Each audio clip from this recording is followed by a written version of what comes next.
Hello students, this is introduction part of exercise 2.2 chapter 2 relation and function NCERT maths class 11th।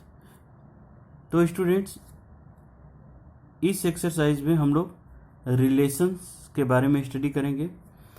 तो relation words से एक idea तो आपको लग ही गया होगा कि रिलेशन इट मीन्स कि वन पर्सन का अनदर पर्सन के साथ रिलेशन किस तरह का है, उनके बीच जो रिलेशन है वो ब्रदर्स का है या उनके बीच में जो रिलेशन है ब्रदर और सिस्टर का है, सन और फादर का है, डॉटर और फादर का है, किस तरह का है। तो इस रिलेशन को समझने के लिए हम लोग कुछ एग्जांपल्स लेते हैं और उसके थ्रू समझने की कोशिश करते हैं। तो सपोज स्टूडेंट्स हमने एक एग्जांपल लिया, सेट ए वो दिया है 1 2 3 एंड सेट बी दिया हुआ है 4 5 6। तो इसका हम कार्टेशियन प्रोडक्ट फाइंड आउट करते हैं। Cartesian product A cross B 1 4 1 5 1 6 2 4 2 5 2 6 3 4 3 5 3 6। ये ऑलरेडी प्रीवियस एक्सरसाइज में आप लोगों ने किया है। तो कार्टेशियन प्रोडक्ट्स राइट डाउन करने में कोई प्रॉब्लम नहीं होनी चाहिए। अब हम रिलेशन की बात करें तो relation of the element of the set A to element of the set B, उसको हम लोग डिनोट करेंगे किससे, R such that A to B, और इन शॉर्ट हम ए आर बी भी यानी ए रिलेटेड टू बी इस तरह से भी डिनोट कर सकते हैं। नाउ स्टूडेंट सपोज हमने कोई रिलेशन R1 लिया और वो क्या है ए टू बी में उसका रिलेशन है।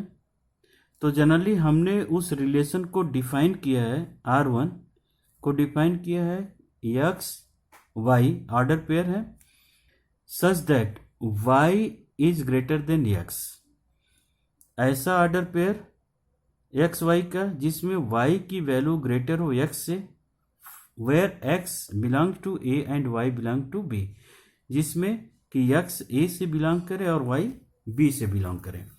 तो देखिए अगर ऐसे ऑर्डर पेयर को अगर हम लेते हैं तो करीब करीब सारे कार्टेशियन प्रोडक्ट के एलिमेंट्स आ जाएंगे। तो R1 हमारा सेट क्या हो जाएगा 1 4 1 5 1 6, फिर 2 4 2 5 2 6, फिर 3 4 3 5 3 6। एक अनदर हम रिलेशन लेते हैं ए टू बी में। सपोज R2 हमने लिया, R2 सेट हमने ले लिया। तो R2 में हमारा जो है क्या है x y such that y equal to x plus two, x belonging to A and y belonging to B. तो R2 जो हो गया वो 2 4 2 एंड 3 5 हो गया, और 1 रखेंगे तो 3 आएगा, और 3 लेंगे तो देखिए सेट बी में 3 एलिमेंट्स बिलोंग नहीं कर रहा है, तो इस कारण से इसको हम कैंसिल कर देंगे, नहीं लेंगे। तो इस तरह से हमारे जो है रिलेशन फॉर्म होते हैं। और एबव कंडीशन के बेस पे हम ये कह सकते हैं कि जो आर है हमारा, आर रिलेशन क्या होता है, सबसेट होता है ए क्रॉस बी का। तो एबव कंडीशन के बेस पे हम रिलेशन का डेफिनेशन लिख सकते हैं। डेफिनेशन क्या है, a relation R from non empty set A to non empty set B is a subset of the Cartesian product A cross B. The subset is derived by describing a relationship between the first element and second element of the order pair in a cross B। तो order pair में जो हमारा first element होगा वो first set से belong होना चाहिए और सेकेंड एलिमेंट सेकेंड सेट से बिलोंग होना चाहिए in A cross B. So students now let us discuss about domain, range and codomain of the relation. तो डोमेन क्या होता है, in a relation set of the first element of all order pair.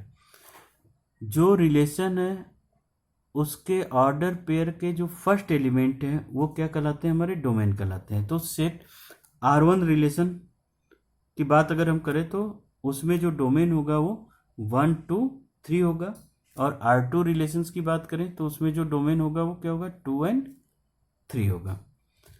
Now students range of the relation, range of the relation क्या होते हैं, in a relation set of the second element of the order pair. Order pair relation में order pair का जो second elements होता है that is called the relation, sorry range, that is called the range. तो R1 हमारा क्या हो गया 4 5 6, R2 क्या हो गया, R2 का रेंज क्या हो गया 4 5। तो R1 का रेंज 4 5 6, R2 का रेंज 4 5। और कोडोमेन क्या होता है, in a relation R such that A to B all element of the set B is called the codomain. तो सेट B के सभी एलिमेंट्स हमारे क्या कहलाएंगे, कोडोमेन कहलाएंगे। तो हम कह सकते हैं कि रेंज क्या है, सबसेट होगा किसका, कोडोमेन का। Now see the representation of the relation. तो देखिए रिलेशन को हम डिफरेंट तरीके से रिप्रेजेंट कर सकते हैं। सपोज हमने कोई एक एग्जांपल लिया, सेट ए 1 2 3 और सेट बी क्या 4 5 6 7। रिलेशन क्या है ए टू बी। तो सेट बिल्डर फॉर्म में अगर हम इसको लिखना चाहें तो इसको डिफाइन हम पहले सेट बिल्डर्स फॉर्म में कर रहे हैं। तो R such that x y, R क्या है हमारा इक्वल है किसके, एक्स वाई, सच दैट कैसा रिलेशन है, वाई एक्स प्लस 3 और x belong to A and y belong to b है। टेबुलर फॉर्म में अगर लिखें तो हम यहाँ पे x की वैल्यू पुट करते जाए, 1 पुट किए तो 4, 2 पुट किए तो 5, 3 पुट किए तो 6, इस तरह से टेबुलर फॉर्म होगा।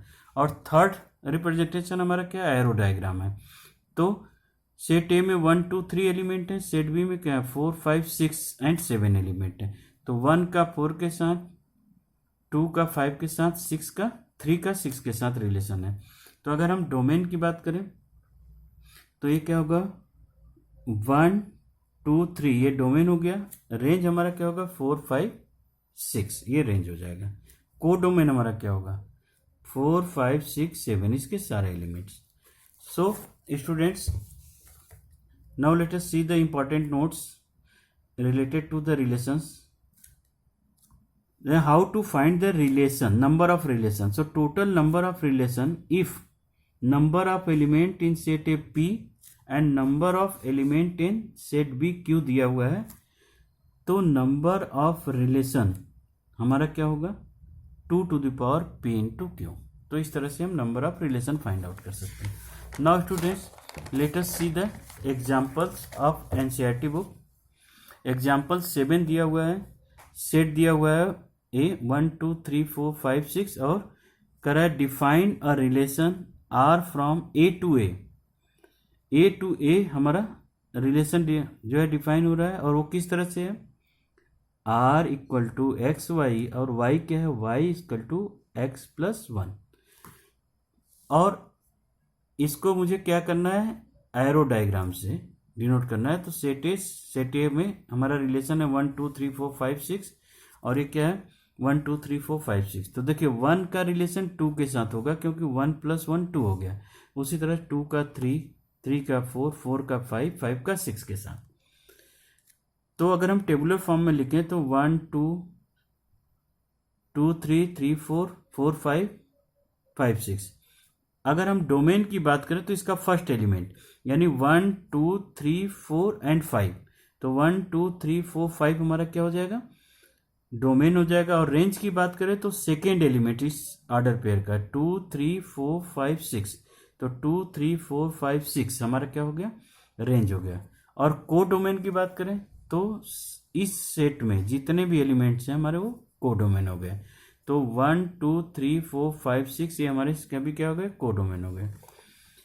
क्वेश्चन नंबर एग्जाम्पल 8 को देखते हैं। देखिए एग्जाम्पल 8 में इस तरह का डायग्राम दिया हुआ है, उसमें 9 4 2 5 3 2 1 -2 -3 5 दिया हुआ है। कह रहा है कि इसको इस रिलेशन को आप सेट बिल्डर्स फॉर्म में लिखिए और रोस्टर फॉर्म में। तो देखिए अगर हम सेट बिल्डर्स फॉर्म की बात करें तो पहले इसको आइडेंटिफाई करें। तो जो पी सेट है वो क्यू सेट के स्क्वायर से बना हुआ है, क्यू सेट के एलिमेंट के स्क्वायर से। तो हम सेट बिल्डर्स फॉर्म में इसको लिख सकते हैं R equal to x y such that x is a square of y where x belong to p and y belong to q। और टेबुलर फॉर्म की बात करें रोस्टर फॉर्म में, तो ये हो गया 9 3 और 9 -3। 9 का रिलेशन 3 के साथ भी है, -3 के साथ भी है। उसी तरह से 4 2 4 -2, फिर 25 5 एंड 25 -5। अब डोमेन और रेंज की बात करें तो फर्स्ट पार्ट जो है, फर्स्ट एलिमेंट्स हमारा ऑर्डर पेयर का डोमेन होगा 9 4 25, ये डोमेन हुआ। और सेकेंड पार्ट ऑर्डर पेयर का रेंज हो जाएगा 5 3 2 -2 -3 -5, ये हमारा क्या हो जाएगा, रेंज हो जाएगा। Now students see the example 9। Example 9 में क्या दिया हुआ है, दो सेट दिए हुए हैं 1 2 और सेट भी दिया हुआ है 3 4। क्या करना है, find the relation, number of relation. तो number of element in set A 2 है, number of element in set B क्या है, 2 है। तो नंबर ऑफ रिलेशन हमारा क्या होगा, 2 to the power p q, तो 2 इंटू 2, तो 2 to the power 4, this is 16। तो ये नंबर ऑफ रिलेशन हो गया। So students now let us proceed exercise 2.2।